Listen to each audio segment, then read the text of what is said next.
Non profit organisation में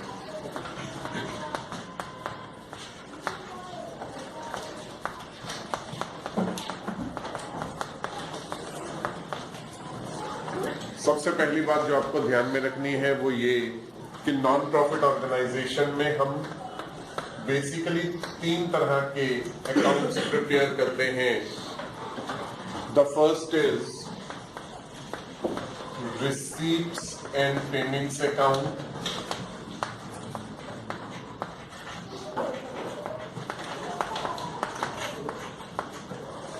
the second is income and expenditure account, and the third is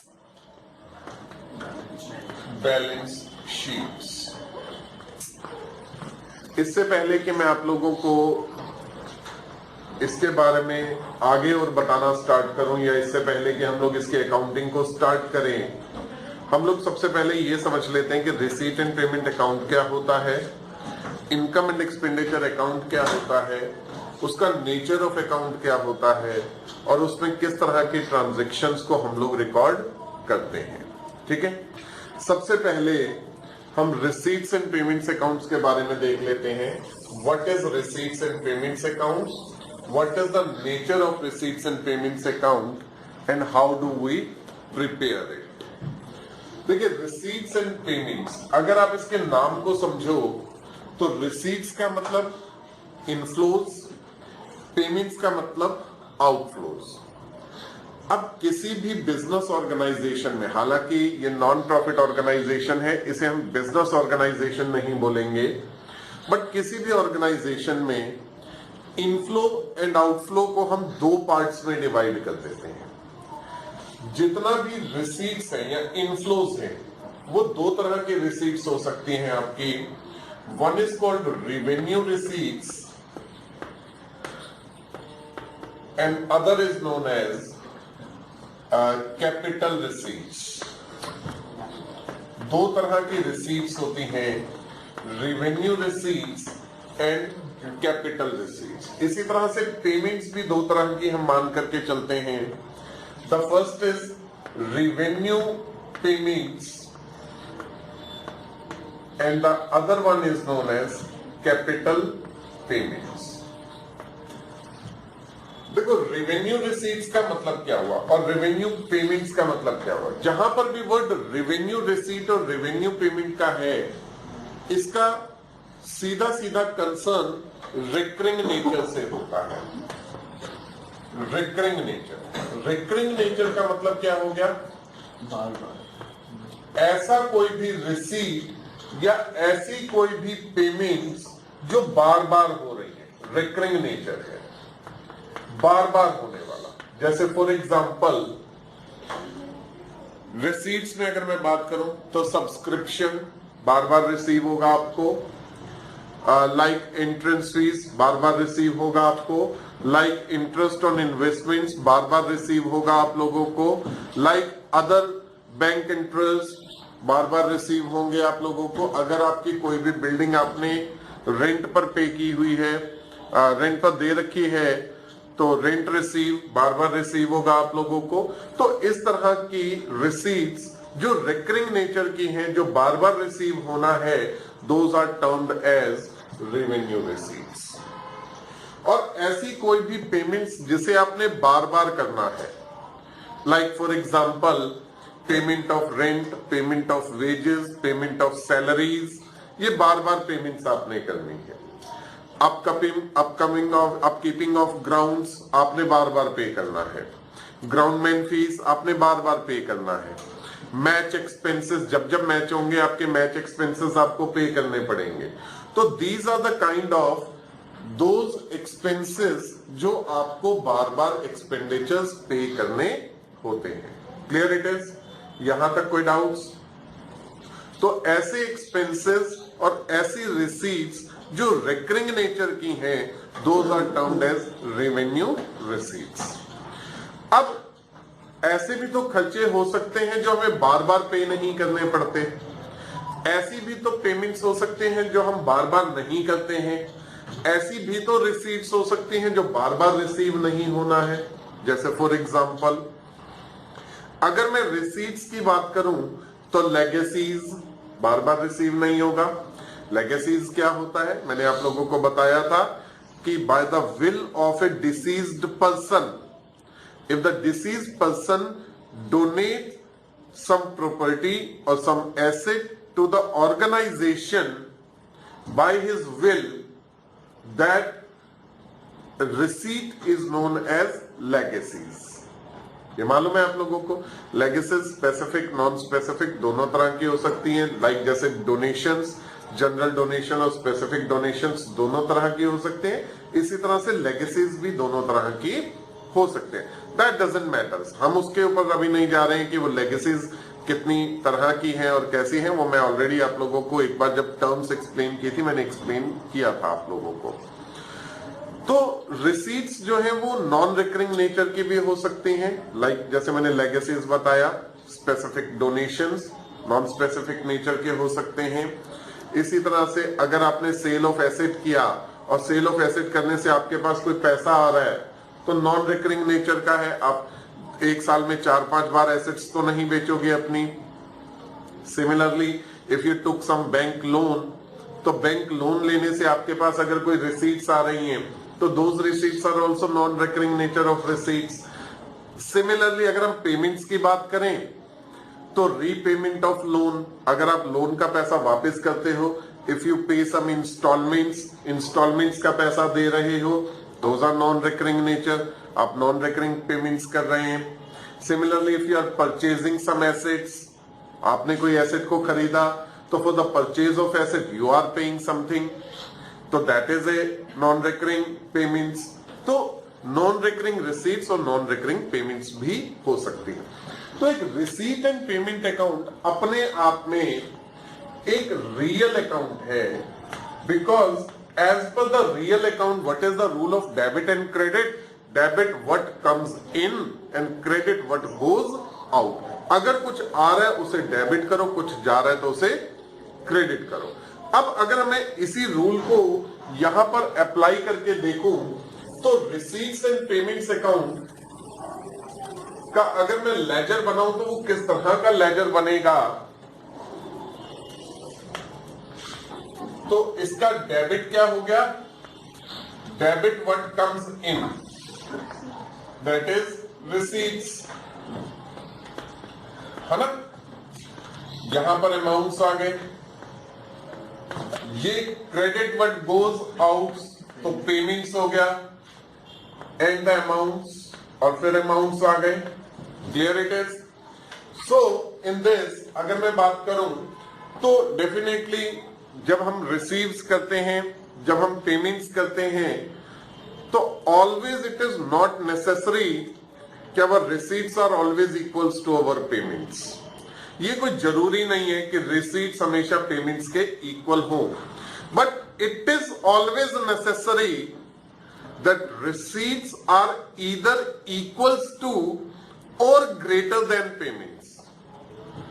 receipts payment से या तो ज्यादा होंगी या बराबर होंगी, उनसे कम कभी नहीं हो सकती है। ये कभी नहीं हो सकता कि आपके पास रुपीस तो 1000 आएंगे पर आप 2000 की पेमेंट कर दो। भाई जब मेरे पास है ही 1000, मैं 1000 में से 2000 दे कैसे सकता हूं किसी को। मेरी बात क्लियर है ना। तो इन दिस केस अगर आपके पास रिसीव्स 2000 है एंड यू पेड फॉर 1500, तो that means at the end of the session और at the end of the period you will have ₹500 in balance. वो क्लोजिंग बैलेंस है, and that closing balance became the opening balance of the next period. Next period के लिए वो opening balance बन जाएगा, ठीक है ना। तो सिमिलरली इन दिस सबसे पहले हमारे पास कुछ ओपनिंग बैलेंस हो सकते हैं। ये opening balance in the form of cash हो सकता है, इन the form of bank balance हो सकता है, इन the form of fixed deposits हो सकता है।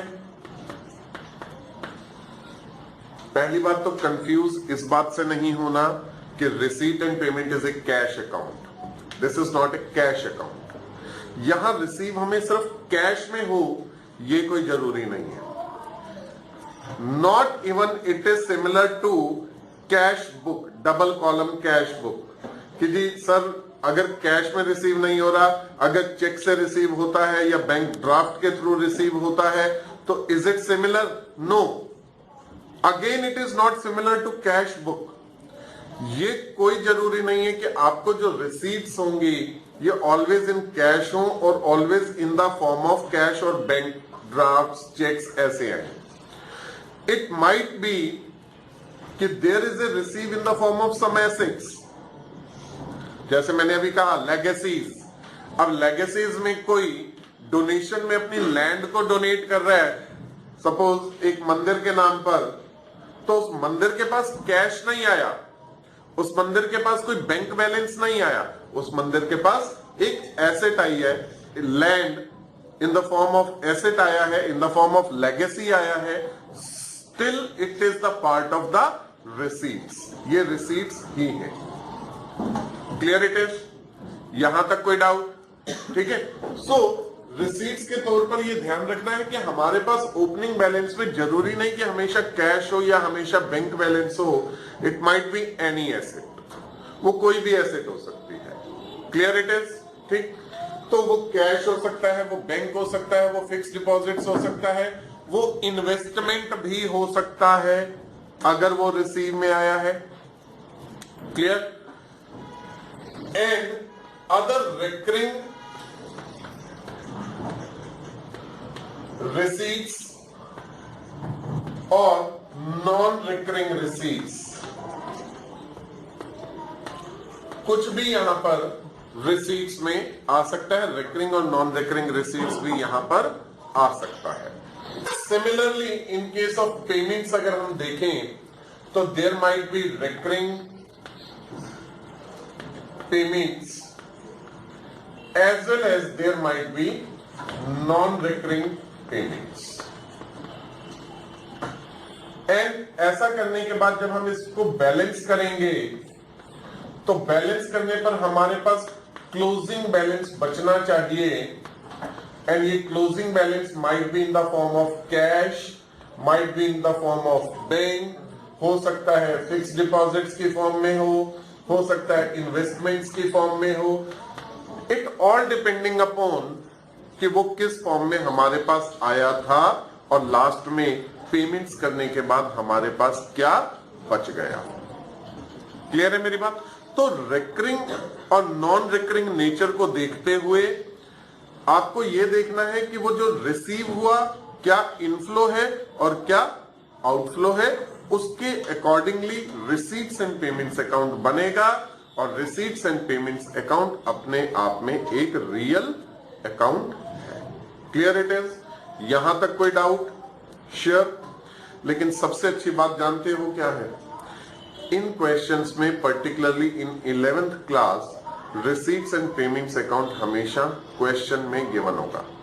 You don't have to prepare it, there is no need to prepare it.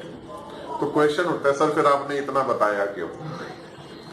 जब आना ही नहीं, जब हमें बनाना ही नहीं तो आपने इतना बताया क्यों? उसका एक रीजन है। मैंने बताया क्योंकि मैं ये बताना चाहता था, मैं आप लोगों को याद दिलाना चाहता था कि हमारी जो रिसीट्स हैं वो दो तरह की होती हैं, हमारी जो पेमेंट्स हैं वो दो तरह की होती हैं। पर ये दोनों की दोनों रिसीट्स हमारी इनकम नहीं है, दोनों की दोनों पेमेंट्स हमारे एक्सपेंसेस नहीं है। इनमें से कुछ पार्ट को हम इनकम मानेंगे, कुछ पार्ट को हम एक्सपेंस मानेंगे, और उनको जब हम मैच करेंगे एज पर मैचिंग कॉन्सेप्ट तो हमें पता लगेगा eight the end of the period हमारी टोटल गेन या टोटल सरप्लस या टोटल प्रॉफिट्स कितने हैं। इसके लिए हमें पता लगाना होगा कि हमारे रिसीट्स में रिकरिंग रिसीट्स कौन सी हैं और पेमेंट्स में रिकरिंग पेमेंट्स कौन सी हैं। Because recurring receipts are always treated as revenues यानी income, and recurring payments are always treated as expenses या expenditure, revenue expenditures। क्लियर है मेरी बात? तो अब मैं आप लोगों को बताता हूं how to prepare income and expenditure account. Second account is income and expenditure account. And income and expenditure account कैसे बनाना है and what is the nature of account, वो बहुत इंपॉर्टेंट है, उसे ध्यान से समझिए। Now what is income and